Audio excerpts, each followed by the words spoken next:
In this video, we're going to talk about how to transform data in SafeDigit. The transform will take in a JSON data object and convert it into another.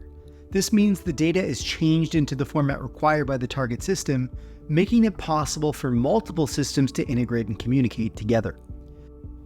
To open the transform, we can either double-click or select Update from the dropdown. We can open the configuration from here, and at the top I can choose previous runs that I've done. On the right, we have our source object. On the left is where we write the transform, and this will create the target object. We're going to write a JSON path with $. Before ID here, followed by a comma. Next, we're going to do the address. In the source, it's under shipping info, and then shipment details, address. So we'll write it as a JSON path expression that's extracted here.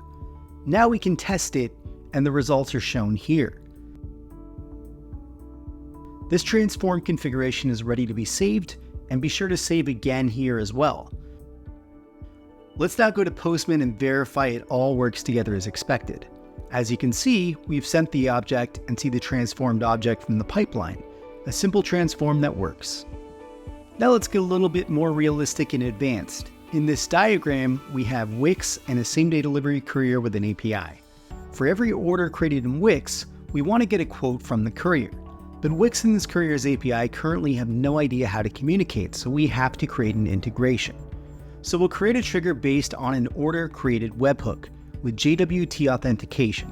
Then we'll need to call getOrder from Wix because the webhook event is just an event and not the order details itself. Now that we're getting the order, we'll transform the order into a call to get a quote from the courier's API. We'll use transform again to prepare for storage, then store the order with a quote.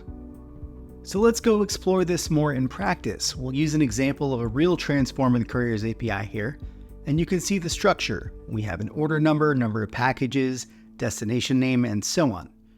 $.id we understand from our last transform. For destination name, we have concatenated the JSON path and gotten the buyer info, created a space between the first and last name here. We have transformed much more here, including some advanced functionality like commands, which are not covered by the JSON paths. These are things you can learn about in our documentation. So let's test it in Postman.